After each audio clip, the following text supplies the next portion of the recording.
구약은 신약의 그림자다 이런 말 들어보셨죠? 구약은 예수 그리스도의 모형이다 라는 말도 있습니다. 우리 14절 말씀을 보니까 오실자의 모형이다 라는 말씀.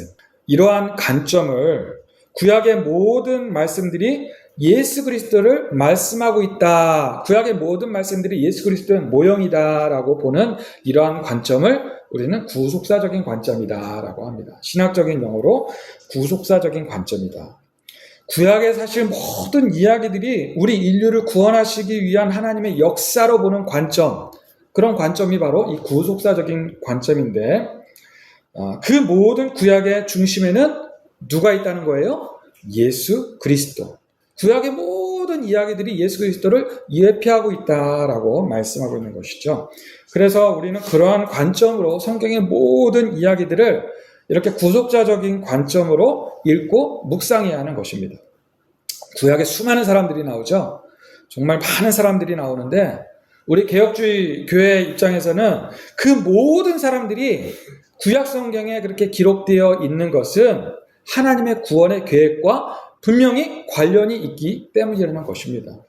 성경에 잠깐 단 한 번의 이름이 나오더라도 그 사람이 등장하는 그 자리에 등장하는 그 이유는 바로 하나님의 구원의 계획과 관련이 있기 때문이다라고 우리는 보는 것이죠. 성경에 많은 사람들이 나옵니다. 그 많은 사람들 한 사람 한 사람 다 살펴볼 수는 없지만 그래도 중요한 주인공들이 있잖아요. 중요한 인물들이 있는데 그런 인물들을 구속사적인 관점에서 좀 이렇게 살펴봐야 되겠다는 마음을 주시고 또 계획을 주셔서 몇 주가 될지 모르겠지만 그 구약의 중요한 인물들을 구속사적인 관점에서 묵상하면서 함께 나누는 시간을 가지려고 하는데 오늘 첫 번째 시간으로 성경에서 가장 최초로 등장하는 사람 아담에 대해서 좀 함께 나누려고 합니다. 아담은 우리 인류의 조상이죠. 교과서에서 말하고 있는 진화론을 주장하는 그런 사람들의 입장에서는 절대로 이해할 수도 믿을 수도 없는 이야기지만 성경에서는 하나님께서 분명히 첫사람으로 아담을 만드셨다라고 말씀합니다. 여러분 믿으십니까? 성경을 폈을 때 창세기 1장 1절 태초에 하나님이 천지를 창조하시니라. 이 말씀부터 딱 걸리는 사람들이 많아요. 태초에 하나님이 천지를 창조했다고? 이걸 어떻게 믿어? 그 다음부터는 믿어지지가 않는 것입니다. 그러나 분명히 성경은 하나님께서 이 모든 천하 만물들을 천지를 만드셨고 그리고 첫사람 아담을 만드셨다라고 분명히 선언하고 계십니다. 하나님께서 자기의 형상을 따라 하나님의 모양대로 지으신 그 특별한 존재가 바로 아담인 것이죠. 우리 창세기 1장 26절을 같이 한번 읽어보겠습니다. 자, 창세기 1장 26절. 자, 앞에 모니터 보시고요. 시작. 하나님이 이르시되 우리의 형상을 따라 우리의 모양대로 우리가 사람을 만들고 그들로 바다의 물고기와 하늘의 새와 가축과 온 땅과 땅에 기는 모든 것을 다스리게 하자 하시고 하나님이 우리의 형상을 따라 우리의 모양대로 사람을 만들자라고 말씀합니다. 이 말씀을 우리가 좀 더 확실히 알기 위해서는 히브리 원어를 통해서 좀 살펴보아야 합니다. 자, 논란이 되는 것이 먼저는 우리라는 단어예요. 하나님은 한 분이신데 왜 우리라고 했냐는 거예요. 제가 지난주에 하나님의 그 장길자 이야기를 했죠. 이 장길자가 뭐라고 했어요? 하나님 아버지, 하나님 어머니가 계시기 때문에 여기 우리라고 한 거다. 이러면서 자기가 하나님 어머니다 라고 주장을 했다는 것이죠. 여러분 믿으십니까? 믿으시면 안 되죠. 믿으시면 안 돼요. 그게 아니고 여기 보면 만들고라는 단어가 있어요. 이 만들고라는 단어가 히브리어로는 나스예요. 나스. 이게 이제 1인칭 복수형 동사입니다. 1인칭 복수형. 우리가 만들자라는 뜻이에요. 이 나세가. 우리 그 개혁주의 입장에서는 성부, 성자, 성령, 삼위일체의 하나님을 의미하는 것이다라고 우리가 믿는 것이죠. 다른 만물들을 만들 때는 빛이 있으라, 해와 달과 별이 있으라, 공중의 새와 땅의 짐승들을 종류대로 내라 라고 하실 때는 단수형 명령어 동사를 쓰셨어요. 단수형 명령어 동사. 그런데 유독 사람을 만드실 때만큼은 우리가 만들자, 나세라고 하면서 복수형 동사를 사용하셨다는 것입니다. 이것은 하나님께서 우리 사람을 만드실 때만큼은 성부, 성자, 성령 삼위 하나님의 깊은 상의와 친밀한 공동체적인 결단이 있었다는 것이죠. 그러한 결단으로 우리 인간 창조가 이루어졌다는 것을 말씀하고 있다는 것입니다. 그만큼 우리 하나님께서는 우리 사람을 특별한 계획으로 정성껏 만드셨다는 것을 말씀하고 있는 것입니다. 우리가 사람을 만들고라는 단어가 나세 아담이에요. 나세 아담. 자, 무엇을 만든다는 거예요? 아담을 만들자는 것이죠. 우리가 사람을 만들고 아담을 만들고. 아담이라는 단어가 우리 한국의 성경에서는 창세기 2장 19절에 처음 나옵니다. 우리 창세기 2장 19절을 한번 볼까요? 창세기 2장 19절. 한번 읽겠습니다. 시작. 여호와 하나님이 흙으로 각종 들짐승과 공중의 각종 새를 지으시고 아담이 무엇이라고 부르나 보시려고 그것들을 그에게로 이끌어 가시니 아담이 각 생명을 부르는 것이 곧 그의 이름이 되었더라. 여기에 아담이라는 이름이 처음 등장을 합니다. 우리 한글 성경에서는. 그런데 히브리 원어 성경에서는 2장 19절에 아담이라는 이름이 처음 등장하는 것이 아니라 1장 26절, 아까 우리가 살펴본 1장 26절에 벌써 이 아담이라는 단어가 나오는 것입니다. 아담이라는 단어가 여기서는 히브리 성경에서는 처음 나옵니다. 성경을 번역하는 학자들이 여기서 이 아담이라는 단어가 문맥으로 보았을 때는 첫사람 그 아담이라는 이름으로 보기보다는 사람, 인류를 뜻하는 집합적 명사로 해석을 했다는 것입니다. 그래서 이 창세기 1장 26절에서는 이 히브리어 아담을 사람으로 번역을 했다는 거예요. 자, 그렇다면 이 아담의 뜻이 뭐예요? 사람, 인류라는 뜻인 것입니다. 자, 그런데 이 아담이라는 단어의 어원이 흙을 의미하는 아다마에서 비롯되어 있습니다. 자, 같이 한번 읽어볼까요? 시작. 여호와 하나님이 땅의 흙으로 사람을 지으시고 생기를 그 코에 불어 넣으시니 사람이 생명이 된지라. 여기 땅의 흙이 나오죠? 이 아담이라는 단어가 아다마, 흙이라는 단어에서 나온다는 것입니다. 히브리어로 살펴보면 한 장 더 넘겨주세요. 아다마 와이체르. 아다마 와이체르. 어디 나와요? 맨 밑에 나오죠? 그리고 빚으셨다. 그리고 맨 위에 땅 흙으로부터. 이게 이제 우리 성경 번역한 이 번역하고 히브리어는 이게 그 어순이 달라요. 그래가지고 이 어순이 좀 이렇게 왔다 갔다 할 수 있는데 그 부분을 감안하시고 보시면 되겠습니다. 자, 히브리어로 살펴보면 아다마 와이체르, 사람을 빚으셨다라는 뜻이에요. 이 뜻이 어떤 뜻이냐면, 어떤 의미를 가지고 있냐면, 토기장이가 진흙으로 뭔가를 만들잖아요. 그릇을 만들잖아요. 그릇을 빚잖아요. 토기장이가 진흙을 가지고 손으로 정성껏 그릇을 빚을 때에 이 단어를 사용합니다. 이 와이체를 지으시다, 빚으시다라는 단어가 토기장이가 그릇을 정성껏 만들 때, 빚을 때 사용하는 단어라는 것이죠. 하나님께서 사람을 만드실 때만큼은 명령으로 있으라 이렇게 마신 것이 아니라 인격적이고 친밀한 손길로 직접 개입하셨다는 것을 보여주고 있는 단어가 이 와이체르, 지으시다라는 단어인 것입니다. 그리고 무엇을 지으셨다고요? 땅의 흙으로. 히브리어로는 아파르민 하아다마.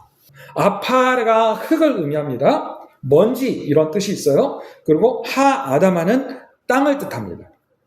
그러니까 아파르민 하아다마는 티끌, 미세한 먼지를 뜻하는 것을 말씀하고 있는 것입니다. 하나님께서 그렇게 땅의 흙으로 우리 사람을 만드셨다는 것은 우리 주일학교에서 무슨 타육으로 무슨 사람의 모양을 만든 것이 아니라 수천 년 전에는 분자, 세포 이런 개념들이 없으니까 아주 미세한 티끌, 먼지와 같은 흙의 성분으로 아주 세밀하게 머리끝부터 발끝까지 머리카락 하나하나로부터 몸의 모든 신체, 장기, 조직 하나하나의 세포들을 조직하셔가지고 사람을 그렇게 정성껏 정밀하게 만드셨다는 것을 의미하는 것입니다. 지금도 수많은 의학과 생물학과 생명공학과 박사들이 그렇게 우리 사람의 몸을, 신체를 연구하고 있잖아요. 그럼에도 밝혀낼 수 없는 수많은 그 부분들이 있습니다. 그러한 기가 막힌 우리 인간의 생체 구조를 우리 하나님께서는 분명한 계획으로 이렇게 정밀하게 세밀한 손길로 우리 사람을 만드셨다는 거예요. 여러분 한번 비교해 보세요. 우리 하나님께서 우리 사람을 만들 때에 진흙으로 빚어가지고 머리, 몸통, 팔, 다리 이렇게 만드셨다는 그런 개념과 하나님께서 모든 우리 인간의 신체 조직 하나하나의 세포들을 조직하셔가지고 세밀하게 정밀하게 만드셨다는 이 개념, 어떤 개념이 더 은혜가 됩니까? 전능하신 성부, 성자, 성령, 삼위 하나님께서 그와 같이 우리 사람을 하파르 민 하아다마 흙과 티끌의 성분으로 미세한 세포 조직을 우리 하나님께서 만드셨다는 것입니다. 자, 그래서 그 아담이라는 단어가 어디서 왔다고요? 아담아, 흙, 티끌, 먼지가 아담의 근원인 것이고 우리 사람의 근원이라는 것입니다. 자, 그래서 범죄한 인간에게 창세기 3장 19절에서는 하나님께서 뭐라고 말씀하세요? 너는 흙이니 흙으로 돌아갈 것입니다. 우리의 근본이 흙이기 때문에 근본으로 돌아가게 될 것이라는 것을 말씀해주고 있는 것입니다. 자, 다시 창세기 1장 26절로 돌아가 보겠습니다. 자, 창세기 1장 26절. 다시 한번 읽어볼까요? 시작. 하나님이 이르시되 우리의 형상을 따라 우리의 모양대로 우리가 사람을 만들고 그들로 바다의 물고기와 바다 하늘의 새와 가축과 온 땅과 땅에 기는 모든 것을 다스리게 하자 하시고, 자, 하나님께서 우리 사람을, 아담을 우리의 형상을 따라 우리의 모양대로 만드셨다라고 말씀합니다. 또 한번 원어를 살펴보면 우리의 형상대로가 베찰메누라는 단어예요. 우리의 형상대로. 베찰메누. 처음에 나오죠? 베찰메누. 자, 이 형상이라는 단어가 찰렘이에요. 요 가운데 보면 이제 배가 이제 위에 접두사예요. 그리고 뒤에가 이제 전미사고 중간에 찰렘이라는 단어가 나옵니다. 이 찰렘이라는 단어가 어떤 단어냐 하면 형상이라는 뜻이에요. 형상. 이 단어는 고대 근동지역의 왕들이 자신이 통치하는 구역마다 자신이 다스리는 지역이라고 곳곳에 세워놓았던 자신의 동상이나 신상을 의미합니다. 그것을 형상이라는 단어를 사용합니다. 그래서 이 형상이라는 단어 속에는 하나님께서 창조하신 모든 창조물들을 자신을 대신해서 다스릴 대리자로서의 존재를 의미하는 단어가 바로 이 형상인 거예요. 그러한 형상으로 하나님이 대리자로서 하나님께서 만드신 모든 창조물들을 다스릴 존재로 우리를 만드셨다라는 의미가 여기 있는 것입니다. 자, 그래서 우리의 형상대로 베찰메뉴의 의미인 것입니다. 하나님께서 흙으로 만든 우리 사람은 하나님의 성품과 하나님의 역할을 가지고 모든 창조물들을 다스릴 대리자로 만드셨다는 것이 이 베찰메뉴, 우리의 형상대로라는 의미예요. 자, 그 다음에 우리의 모양대로라는 단어가 히브리어로 키드무테뉴라는 단어입니다. 모양이라는 단어가 데무트예요. 데무트. 여기도 이제 전미사가 있고 접두사가 있고 전미사가 있습니다. 이 데무트는 아까 형상이라는 찰렘이 구조와 본질적인 닮음을 뜻한다면 이 데무트는 기능적이고 관계적인 닮음을 뜻하는 것입니다. 쉽게 이야기하자면 찰렘은 내적인 모습을 닮았다는 것이며 이 데무트는 외적인 모습을 닮았다는 것입니다. 우리 아들들 보면 아빠의 성격 닮은 우리 아들들이 있어요. 찰렘을 닮은 것입니다. 아빠의 성품과 성격을 닮았어요. 찰렘을 닮은 것이며 성격뿐만 아니라 외모도 똑같아요. 붕어빵이에요. 우리 아들들 누구 닮았어요? 엄마 닮았어요? 아빠 닮았어요? 자, 그렇게 닮으면 데무트가 닮은 겁니다. 자, 그런데 우리 사람은 그러한 찰렘, 그러한 데무트가 함께 닮았다는 거예요. 그래서 창세기 1장 26절과 아까 살펴본 우리 창세기 2장 7절은 첫사람 아담은 그와 같이 가장 완벽한 찰렘이었고 데무트였다는, 하나님의 찰렘이었고 하나님의 데무트였다는 것을 말씀하고 있는 것입니다. 우리 사람은, 아담은 성부, 성자, 성령, 삼위의 하나님 아버지께서 자신의 찰렘으로 만드신 것이고 자신의 데무트로 만드신 겁니다. 그러니까 그 아담을 하나님께서 얼마나 사랑스러워 하셨고 자랑스러워 하셨겠습니까? 거기에다가 생기를 그 코에 불어 넣으시니 사람이 생명이 된지라. 넘겨주실래요? 여호와 하나님께서 생기를 그 코에 불어넣으시니 사람이 생명이 되니라 라고 말씀하십니다. 하나님의 형상과 하나님의 모양대로 만든 육체에 무엇까지 불어넣으셨다고요? 생기까지 불어넣으셨다고 말씀하고 있는 것입니다. 생기라고 번역한 단어가 뇌시미트 하임이라는 두 개의 단어예요. 니시미트는 호흡, 숨, 영혼이라는 단어예요. 그리고 하임은 생명, 살아있음을 뜻하는 복수형 명사입니다. 복수형 명사. 이 복수형이라는 말이 중요합니다. 시마트 하임이라는 단어가 참 우리가 어떻게 설명할 수 없는 참 신비로운 단어인데, 복수형 명사라는 의미가 어떤 의미가 있냐면 육체적인 생명뿐만 아니라 영적인 생명을 포함한 생명력을 상징한다고 할 수가 있는 것입니다. 육체적인 생명력뿐만 아니라 영적인 생명을 포함한 생명력이 니시마트 하임이라는 단어에 깊은 뜻이 있다는 것입니다. 그 육체적인 생명과 영적인 생명이 하나님의 숨결 니시미트 하임으로 인해서 사람에게 들어가게 된 거예요. 우리 안에 들어오게 된 것이라는 것입니다. 그 니시미트 하임, 그 생기를 하나님께서 어디에 불어넣으셨다고요? 입이 아니라 그 코에 불어넣으셨다는 것입니다. 불어넣으셨다는 단어가 와이파흐라는 단어예요. 이 와이파흐라는 단어가 하나님께서 인간의 얼굴을 아주 가까이 대하시고 직접 아주 강하게 불어넣으셨다는 극적인 묘사가 이 와이파흐라는 단어입니다. 여러분, 물에 사람이 빠졌을 때 건져내는데 숨을 안 쉬는 거예요. 그러면 어떻게 합니까? 직접 인공호흡을 하죠. 코를 막고 입에다가 인공호흡을 세게 불어넣습니다. 아주 강하게 그렇게 호흡을 불어넣듯이 하나님께서도 우리 사람에게 생기를 우리의 코에 그렇게 불어넣으셨다는 것입니다. 매우 적극적이고 극적인 묘사가 이 와이파흐라는 거예요.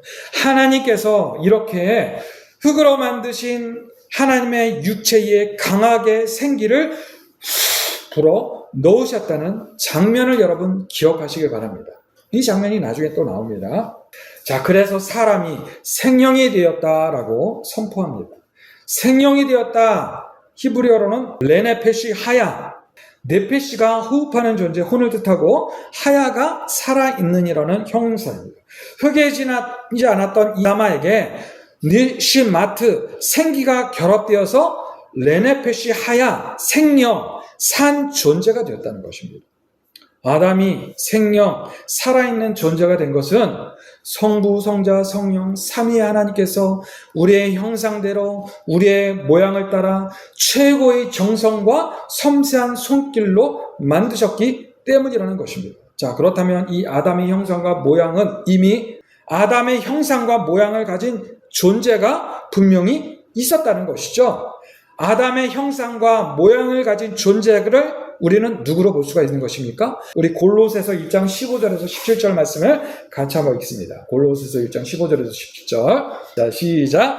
그는 보이지 아니하는 하나님의 형상이시요 모든 피조물보다 먼저 나신 자이시니 만물이 그에게서 창조되되 하늘과 땅에서 보이는 것과 보이지 않는 것들과 혹은 왕권들이나 주권들이나 통치자들이나 권세들이나 만물이 다 그로 말미암고 그를 위하여 창조되었고 또한 그가 만물보다 먼저 계시고 만물이 그 안에 함께 섰느니라. 사도 바울이 예수님은 보이지 아니하는 하나님의 형상이다라고 분명히 선포하고 있습니다. 그렇다면 그 하나님의 형상을 따라 지음받은 첫사람 아담은 바로 그의 형상이라는 거예요. 예수님의 형상이다라고 할 수가 있는 것입니다. 그런 의미에서 범죄하기 전에 아담은 예수 그리스도의 완벽한 형상이라는 것입니다. 아담은 성자 예수님의 형상을 따라서 지음받은 존재인 거예요. 자, 그런데 그 아담이 하나님의 말씀을 의심합니다. 하나님의 말씀에 불순종하여서 선악을 알게 하는 나무의 열매를 따서 먹습니다. 아담은 하나님만을 믿고 섬기며 동행하면서 하나님께서 맡겨주신 모든 것을 다스리라는 사명을 감당하며 살았어야 합니다. 그런데 아담은 하나님의 말씀을 어떻게 했습니까? 의심합니다. 모든 만물을 다스리라는 사명도 지키지 못해서 뱀에게 휘둘리고 돕는 배필로 주신 여자에게도 휘둘림을 당합니다. 아담은 여자가 옆에서 뱀의 유혹을 당하고 있을 때에 옆에서 속히 차단했어야 합니다. 사탄아 물러가라. 뱀의 유혹을 단호하게 뿌리쳤어야 합니다. 그런데 아담은 하와의 범죄를 방조했고 더 나아가서 함께 동참했다는 것이죠. 그런 상황을 오늘 본문 말씀인 로마서 5장 12절에서 이와 같이 설명하고 있어요. 자, 같이 다시 한번 읽습니다. 시작. 그러므로 한 사람으로 말미암아 죄가 세상에 들어오고 죄로 말미암아 사망이 들어왔나니 이와 같이 모든 사람이 죄를 지었으므로 사망이 모든 사람에게 이르렀느니라. 아담이 범죄하고 자신의 사명을 상실했을 때에 그와 동시에 사망이 찾아왔습니다. 아담은 영생의 존재로 지음을 받았습니다. 창세기 3장 22절을 보면 에덴 동산에는 생명나무도 있었어요. 선악을 알게 하는 나무뿐만 아니라 에덴 동산에는 생명나무도 있었습니다. 아담은 에덴 동산에서 생명나무의 열매를 먹으면서 영생의 존재로 살아갈 수 있었습니다. 그런데 아담은 생명나무의 열매를 먹을 기회를 상실해버린 것입니다. 무엇으로 인해서? 죄로 인하여서. 창세기 3장 22절은 이렇게 말씀합니다. 창세기 3장 22절 시작. 여호와 하나님이 이르시되 보라 이 사람이 선악을 아는 일에 오리 중 하나와 같이 되었으니 그가 그의 손을 들어 생명나무 열매도 따먹고 영생할까 하시고. 자, 히브리 원어를 보면 생명나무 열매라고 해석한 단어가 에츠하임인데 정확히 해석을 하자면 생명나무 열매가 아니라 나무의 생명들이에요. 열매라는 단어가 원어에는 없는데 의역을 한 것으로 볼 수가 있습니다. 자, 이 생명나무가 잠언에서도 나오고 그리고 마지막 요한계시록에도 등장을 합니다. 잠언에서는 지혜를 주는 나무를 생명나무라고 표현을 하고 있고요. 요한계시록에서는 마지막 22장이 나오는데 천국의 새 예루살렘의 생명수강 좌우에 생명나무들이 있다고 말씀하고 있습니다. 그 생명나무의 열매를 우리가 먹을 수 있다라고 말씀하고 있어요. 아담의 범죄로 인하여서 모든 후손들이 생명나무의 열매를 먹을 수 없었는데 예수 그리스도를 믿음으로 인해서 장차 우리는 이제 그 생명나무의 열매를 먹을 수 있게 되는 것입니다. 예수님께서 어떻게 그런 일을 하셨습니까? 여기에서 우리가 아담과 예수님과의 놀라운 관계를 발견하게 되는 것입니다. 예수님의 형상을 따라 지음받은 아담이 모든 인류를 범죄하게 만들었습니다. 그러자 수천 년 후에 예수님이 직접 자신의 형상으로 만들어졌던 그 아담의 형상으로 다시 이 땅에 내려오신 것입니다. 그리고 아담의 형상으로 다시금 그 아담의 죄와 모든 후손들의 죄를 대신 짊어지시고 십자가에 달려 죽으신 것입니다. 여기서 우리가 또 기가 막힌 사실을 하나 알 수가 있습니다. 자, 아담이 선악을 알게 하는 나무의 열매를 따서 먹었습니다. 나무에서 불순종의 열매를 따서 먹은 거예요. 그 불순종의 열매를 따서 먹었습니다. 그런데 예수님께서 그 불순종의 열매를 순종의 열매로 바뀌셔가지고 어디에 달리신 것입니까? 십자가 나무에 달리신 것입니다. 예수의 형상으로 지음받은 아담은 하나님의 말씀에 불순종함으로 그 나무의 열매를 따서 먹었습니다. 그런데 아담의 형상으로 이 땅 가운데 오신 예수님께서 하나님의 말씀에 순종하심으로 아담이 따버린 그 열매, 생명의 열매를, 그 불순종의 열매를 순종의 열매로 바꾸셔가지고 직접 나무에 매달리신 것입니다. 선악과 나무로 인해서 타락한 인간을 십자가 나무에서 예수님께서 다시금 회복시키신 것입니다. 여러분 너무나도 신비롭지 않으십니까? 성경의 구약과 신약이 이렇게 연결이 되는 것입니다. 우리가 성경을 통해서 이런 관계들을 발견할 수 있어야 되는 거예요. 자, 또 보세요. 하나님께서 아담에게 하와를 신부로 보내주십니다. 어떻게 보내십니까? 창세기 2장 21절을 보면 아담을 깊이 잠들게 하시고 아담의 옆구리를 찢으셔가지고 갈빗대 하나를 뽑으시고 살을 채우셨습니다. 그리고 그 갈빗대로 하와를 만드시고 아담의 신부로 보내주셨습니다. 자, 아담의 옆구리를 찢어서 갈빗대 하나를 뽑아가지고 그 갈빗대로 하와를 만드셨습니다. 자, 그렇다면 그 아담의 찢겨진 옆구리 상처가 있었을까요? 없었을까요? 있었을 거예요.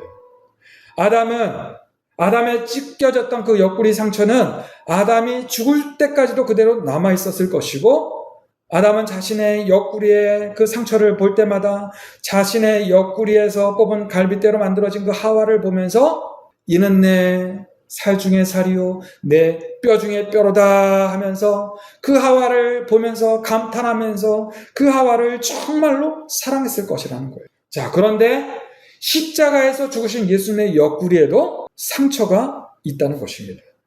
요한복음 19장 34절을 보면 로마 병사가 십자가에서 죽으신 예수님의 죽음을 확인하기 위해서 옆구리를 창으로 푹 찌릅니다.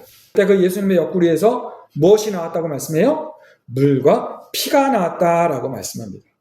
성경에서 물과 피는 생명을 상징합니다. 예수님의 옆구리에서 물과 피가 나왔다는 것은 예수님의 죽으심을 통해서 새로운 생명이 다시금 시작이 되었다. 새로운 생명이 탄생하였다라는 것을 상징하고 있는 것이고 그 새로운 생명이 바로 교회라는 것을 우리는 이해하고 있어야 된다는 것입니다. 예수님께서 죽으심으로 말미암아서 예수님의 신부인 교회가 탄생하게 되었다는 것입니다. 사도 바울은 바울 서신을 통해서 끊임없이 우리 교회가 신랑 되신 예수님의 신부다라고 말씀합니다.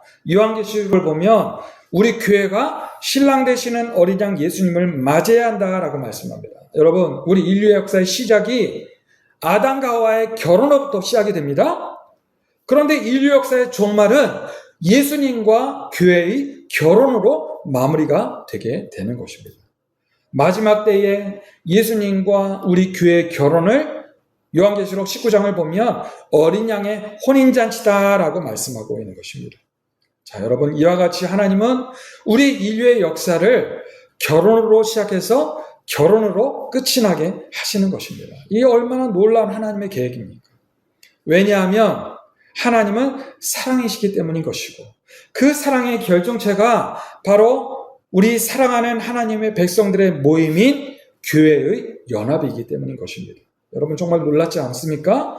구약과 신약에 나오는 모든 결혼, 혼인잔치에 대한 이야기를 살펴보면 다 이런 의미가 숨겨져 있는 것입니다. 그리고 또 한 가지는 요한복음 20장 22절을 보면 부활하신 예수님께서 제자들에게 나타나셔서 그들에게 말씀하십니다.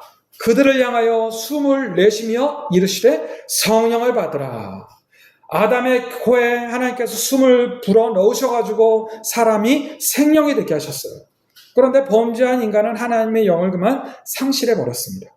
그러자 하나님께서 다시금 이 땅에 내려오셔서 첫 창조의 때와 같이 아담의 후손인 우리들에게 무엇을 불어넣으신 것입니까? 하나님의 영, 성령을 불어넣으셨다는 것입니다. 그래서 우리에게 다시 생명, 하나님의 영이 우리 안에 들어오게 된 것입니다. 성령이 우리 안에 들어오게 된 것이고 우리를 생명의 존재로 다시금 회복시키시는 것입니다. 그러므로 우리 믿음의 성도들 안에는 누가 계시는 겁니까? 하나님의 영, 성령이 우리 안에 계시는 줄을 믿으시는 저와 여러분들이 되시기를 바랍니다. 자, 오늘 말씀을 정리하겠습니다. 자, 예수님의 형상을 따라 지음받은 아담은 온 세상의 죄를 들어오게 한 죄를 저질렀습니다. 그러나 아담의 형상으로 이 땅 가운데 예수님이 다시 오셨습니다. 우리 인류의 모든 죄를 대신하여서 십자가에 달려 죽으셨습니다. 예수님은 우리의 불순종을 순종의 열매로 바꾸셔서 나무에 달리셨고 그 십자가의 나무에 달리신 그 예수님을 우리가 믿고 그 예수님을 먹고 마시면 우리는 순종의 열매로 같이 함께 살아갈 수 있게 된다는 사실을 여러분 잊지 마시길 바랍니다. 그리고 또 하나님은 아담의 옆구리로부터 나온 하와로 인해서 신랑과 신부로 이루어지는 사랑의 연합을 이루게 하셨습니다. 마찬가지로 하나님은 예수님의 죽으심으로 인해서 시작된 우리 교회로 인해서 신랑 되신 예수님과 신부인 우리 교회로 이루어지는 사랑의 연합을 하게 하십니다. 그러면 우리는 교회를 사랑해야 합니다. 우리가 서로 사랑해야 합니다. 먼저는 신랑 되신 예수님을 사랑해야 하는 것이고 예수님이 우리를 사랑하시는 것처럼 우리도 서로 교회로 사랑해야 하는 것입니다. 그렇게 사랑하며 살아가시는 저와 여러분들이 되시기를 주님의 이름으로 축복합니다. 그리고 장차 신랑 되신 예수님께서 다시 오셨을 때에 함께 어린 양의 혼인잔치에 참석하게 되는 저와 여러분들이 되시기를 간절히 소망합니다. 우리 안에 다시 오신 성령님과 함께 이번 한 주간도 승리하시는 저와 여러분들이 되시기를 주님으로 축복합니다. 자, 기도하겠습니다.